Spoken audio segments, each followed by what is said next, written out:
मैं आपको अभी इस नक्शे में कहाँ पर लैंडर रोवर उतरेंगे 23 तारीख की शाम को, वह आपको मैं वो जगह दिखाता हूँ। ये येलो बॉक्स के केंद्र में कहीं आप ये इनकी उतार है।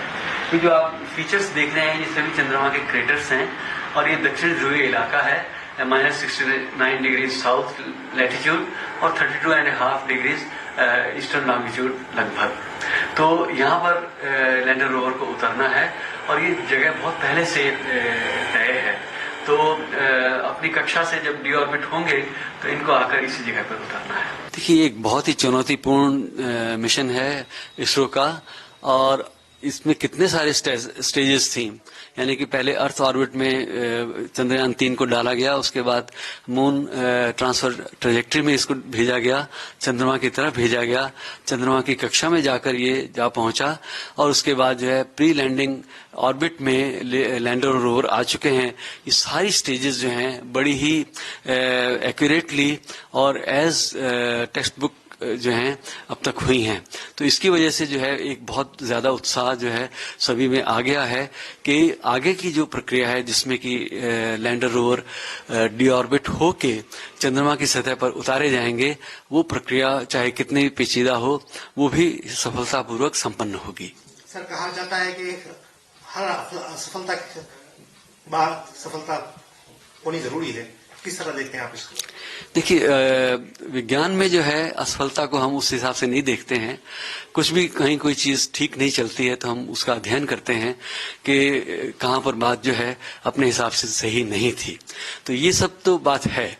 चंद्रयान 2 के समय जो है हमें पूरी तरह से जो है वो सफलतापूर्वक लैंडिंग नहीं हो पाई, लेकिन उस पूरे प्रकरण से जो है इसरो ने काफी हद तक सीखा है। इस बार जो लैंडर काफी मजबूत बनाया गया है, इसका लेग मैकेनिज्म बेहतर है और ये 2 मीटर प्रति सेकंड की रफ्तार से इसको चंद्रमा की सतह पर उतरना है, लेकिन टॉलरेंस 3 मीटर प्रति सेकंड वाली भी है। सर, कहा जाता है कि स्पीड को भी अरेस्ट करना जरूरी है लैंडर को लैंड करने के लिए मून की सरफेस पर। किस तरह देखते हैं सर आप इसको? देखिए, जो प्री लैंडिंग ऑर्बिट में इस समय लैंडर रोवर चल रहे हैं, 23 अगस्त शाम को 5:45 बजे जो उतार की प्रक्रिया शुरू होगी, यानी कि तब इसको डी ऑर्बिट किया जाएगा। डी ऑर्बिट का मतलब है ये अपने ऑर्बिट से छूट जाएगा। उस समय इसकी गति लैंडर रोवर की 1.68 किलोमीटर प्रति सेकंड रहनी चाहिए। करीब 30 किलोमीटर की ऊंचाई चंद्रमा की सतह से होगी। लेकिन जो उतार की जो दूरी है वो यहाँ से करीब 800 किलोमीटर दूर है। तो एक कर्व पाथ पर ये जो है आगे बढ़ेंगे और जिसमें कि इसकी लैंडर की लेग्स फॉरवर्ड है, यानी कि उसकी जो लेग्स वाला हिस्सा है वो सामने है। तो इसकी गति को जो कम किया जाएगा तो 7.4 किलोमीटर की ऊंचाई तक लाकर इसकी गति करीब 450 मीटर प्रति सेकंड के आसपास हो जाएगी। तो तब तक इसकी जो है जो लेग्स वाला हिस्सा है वो सामने ही है। इसके बाद एटीट्यूड होल्ड का जो एक फेज है वो शुरू होता है। ये भी कुछ ही समय में इसको संपन्न किया जाना है, जिसके बाद लैंडर रोवर 6.8 किलोमीटर की ऊंचाई पर आ जाएंगे। इस बीच में इसका जो एटीट्यूड है, यानी कि इसका अपने पथ के तरफ झुकाव वो करीब 50 डिग्री कर दिया जाएगा, ताकि जब लैंडिंग हो तो लेग्स डाउन के रूप में लैंडिंग होनी चाहिए। जो अगला प्रकरण जो है वो फाइन ब्रेकिंग का है, जिसमें गति को और भी कम किया जाना है और 1300 मीटर की ऊंचाई तक लैंडर रोवर को लाया जाना है। उसके बाद जो है एक होवरिंग की प्रक्रिया शुरू होती है। होवरिंग में आप तय करते हैं कि आप एग्जैक्टली उसी स्थान पर उतरना चाहते हैं या उससे थोड़ा हट के उतरने की जरूरत है। तो उस समय जो है hazard detection and avoidance cameras के जरिए ये पता लगेगा कि उतार की जो जगह है वहां पर कोई बड़े बोल्डर तो नहीं है, वहां कोई ऐसा बड़ा गड्ढा तो नहीं है जिसमें उतर के जो है लैंडर जो है वो सीधी तरह से ना टिक सके। तो वो सब क्षणांश में ही तय होना है और उसी हिसाब से इसकी जगह को ये अपनी जगह को शिफ्ट कर सकता है और फिर फाइनली चंद्रमा की सतह पर उतर सकता है। सर, पूरे प्रकरण में काफी उत्साह लग रहा है, नजर आ रहा है साइंटिफिक कम्युनिटी में। इस उत्साह को लेकर के क्या कहना है आपको? देखिए, इसरो ने काफी हद तक जो है अपनी तरफ से तसल्ली कर ली है, लेकिन ये तसल्ली हमेशा आप बार बार जांच प्रक्रिया करते रहते हैं। तो जब से प्री लैंडिंग ऑर्बिट में लैंडर रोवर गए, तब से लेके विभिन्न प्रकार की कमेंट्स जो इनको दी गई हैं, वो सिस्टम ने उसी तरह से रिस्पॉन्ड भी किया है। कैमरों ने तस्वीरें ली हैं, इंजन ने फायर किया है, और इसके अलावा जो है और भी बाकी सारे सिस्टम्स जो हैं उनकी जांच पड़ताल हुई है।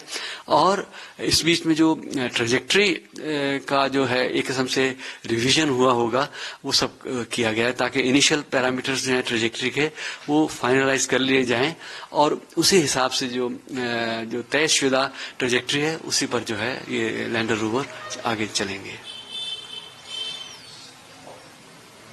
सर, जिस तरह का मैकेनिज्म फिक्स किया गया है इस पूरे रोवर पे, किस तरह पूरी उम्मीद है आप इस कामयाबी के सिलसिले में? देखिए, एक तो सबसे बड़ी बात इस समय जो है डी ऑर्बिट होके एक इच्छित स्थान पर लैंड करने की है। उसके बाद जो है थोड़ा कुछ घंटों का इंतजार होगा, जब सारी धूल आसपास की पूरी तरह से सेटल हो जाए, और फिर जो है लैंडर का पल्लू खुलेगा और रोवर धीमी गति से है बाहर स्लाइड करके आएगा। रोवर के ऊपर 2 इक्विपमेंट हैं, और वो 1 सेंटीमीटर प्रति सेकंड की गति से लैंडर के आसपास के इलाके में करीब 300 से 500 मीटर की दूरी तक जाके जो अपने खोजबीन करेगा। उसके 2 इंस्ट्रूमेंट्स जो हैं चंद्रमा की सतह का जो पदार्थ है उसकी रासायनिक जांच के लिहाज से हैं। लैंडर पर जो इक्विपमेंट हैं वो भी एक इंस्ट्रूमेंट इसी दृष्टि से है। दूसरा इंस्ट्रूमेंट जो है चंद्रमा की जो सतह है उसकी जो मिट्टी है उसकी जो हीट के लिहाज से जो है जो गुण हैं उनको उसने जांचना परखना है। इसके अलावा इस पर चंद्रमा के भीतर जो कंप आते हैं, जैसे कि पृथ्वी पर भूकंप या जलजले आते हैं, उसी हिसाब से चंद्रमा पर भी आते हैं, तो उसका अध्ययन के लिहाज से एक इक्विपमेंट है। तो जो लैंडर है वो काफी वेल इक्विप्ड है, और चंद्रमा के बारे में हमको बहुत अच्छी जानकारी भविष्य के लिहाज से मिल सकती है। समझा जाए कि लैंडर से लैंड हो जाएगा तो हमको एलीट क्लब में शामिल होने का मौका मिल जाएगा? बिल्कुल सही बात है, इसरो ऑलरेडी एलीट क्लब में है। हाँ, ये बात है कि चंद्रमा पर सेफ उतरने वाले देशों में भारत चौथा देश हो जाएगा, और दक्षिणी ध्रुव में के इलाके में जाने वाला सबसे पहला देश होगा। जिस तरह से उत्साह पूरे मुल्क भर में है इस पूरे मिशन को लेकर के, आपको क्या कहना है सर इस बारे में? देखिए, जो हमारा उत्साह है वो सारे देश का उत्साह बन गया है, और हमको उस उत्साह से भी जो है हमारे अंदर भी जोश आता है, लेकिन जो सबसे ज्यादा कॉन्फिडेंस है आपको इसरो के वैज्ञानिकों के चेहरे पर नजर आएगा, जिसका मतलब है कि सब कुछ ठीक जाएगा, इस बात का पूरा भरोसा हमारे दिल में आता है। इस बार इसरो के साइंसदानों में काफी उत्साह नजर आ रहा है, काफी कॉन्फिडेंस लग रहा है, आपको क्या कहना है सर? देखिए, पिछली बार से जो कुछ भी सीखा है वो काफी हद तक हमने उसको अपने हिसाब से दुरुस्त कर लिया है, तो जाहिर है कि कॉन्फिडेंस बहुत ज्यादा है।